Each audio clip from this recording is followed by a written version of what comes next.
মার্কিন president Donald Trump আর রুশ president Vladimir পুতিনের সম্পর্কটা বেশ বন্ধুত্বসুলভ বলা যায়। ধারণা করা হয়েছিল ট্রাম্প ক্ষমতায় আসতে পাল্টে যাবে ইউক্রেন যুদ্ধের গতি প্রকৃতি।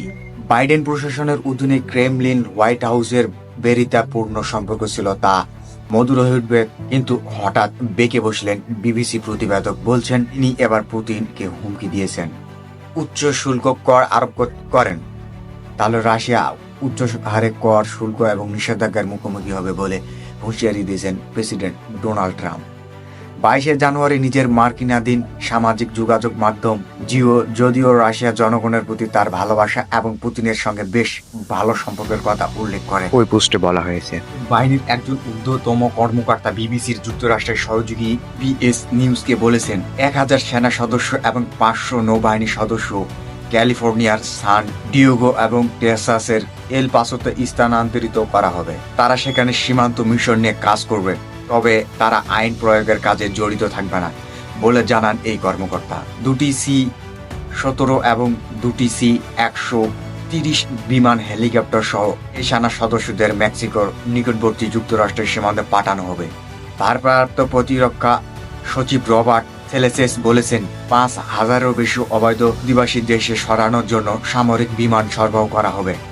হোয়াইট হাউসের প্রেস ক্রিয়াতে রেনিল লেভিডাকে ট্রাম্পের সর্বশেষ নির্বাহী আদেশ সম্পর্কে প্রশ্ন করলে যুক্তরাষ্ট্রের দক্ষিণ সীমান্তে অতিরিক্ত সেনা পাঠানো হবে বলে এ তথ্য জানান তিনি। যারা অবৈধভাবে সীমান্ত অতিক্রম করবে তাদের পরিণত ভোগ করতে হবে বলেও মন্তব্য করেছেন মিস লেডিভ। আমেরিকান জনগণ এমন একটি সময়ের জন্য অপেক্ষা করছে যাতে আমাদের প্রতিরক্ষা বিভাগ প্রকৃতপক্ষে দেশের নিরাপত্তাকে গুরুত্বের সাথে নেয় বলে লেভিট। আমেরিকান জনগণের 1 নম্বর অগ্রাধিকার এবং প্রেসিডেন্ট ইতিমধ্যেই সেই লক্ষ্য কাজ করেছেন বলে মিস লেভিট আরও জানান, ট্রাম্প যুক্তরাষ্ট্র থেকে অবৈধ অধিবাসীদের বিতাড়িত করাকে অগ্রাধিকার দিচ্ছেন। তোমাদের দেশে ফিরিয়ে নেওয়া হবে, গ্রেফতার করা হবে, তোমাদের বিরুদ্ধে মামলা করা হবে না বলেন মিস লেডিভ। অবৈধ অধিবাসন রোধে হাউসে 263-156 ভোটে লোকেনরাইরি আইনের একটি সংশোধিত সংস্কার পাশ হয়েছে। সোমবার শপথ নেওয়ার পর আইনসভায় প্রথম জয় এটি প্রেসিডেন্ট ট্রাম্পের। যেহেতু ইতিমধ্যেই সিনেটে পাশ হয়েছে, তাই বিলটি এখন আইনে পরিণত হওয়ার জন্য তার ডেস্কে স্বাক্ষরের জন্য যাবে। অনিবন্ধিত একজন অধিবাসীর হাতে নিহত এক মহিলা নামে নামকরণ করা হয়েছে এই বিলটির।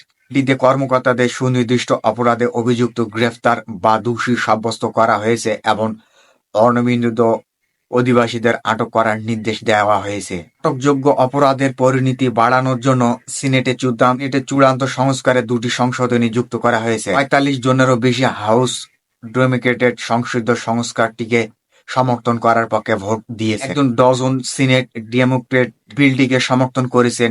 মেক্সিকোর দক্ষিণ সীমান্ত জুড়ে অভিবাসনের ক্ষেত্রে ট্রাম্প বাইডেনের প্রশাসনের দৃষ্টিভঙ্গির তীব্র সমালোচনা করেছেন। ছোট সংখ্যক অবৈধ অভিবাসীর সীমান্ত অতিক্রম করার প্রতিশ্রুতি নিয়ে বলে তারা দাবি করছেন এবং বর্তমান অভিবাসনকে অতিক্রম হিসাবে উল্লেখ করেছেন তিনি। বাইডেন প্রশাসনের সময় সীমান্ত অতিক্রম রেকর্ড স্তরে পৌঁছিয়েছিল, তবে ট্রাম্প নির্বাচনে জয়লাভ করার এবং ক্ষমতা গ্রহণের আগেই এই সংখ্যক উল্লেখযোগ্যভাবে কমতে শুরু করে। প্রেসিডেন্ট ক্লডিয়া শুমবাউম বলেছেন, মেক্সিকো এবং যুক্তরাষ্ট্রের মধ্যে অভিবাসন নিয়ে আলোচনা শুরু হয়েছে। বৃহস্পতিবার মেক্সিকোর স্থানীয় সময় এক দৈনিক সংবাদ সম্মেলনে মেক্সিকোর পররাষ্ট্রমন্ত্রী জুয়ান রায়োম দে লা ফুয়েন্টে এবং secretary of state Marco Rubio মঙ্গলবার প্রথম ফোনালাপ করেছেন।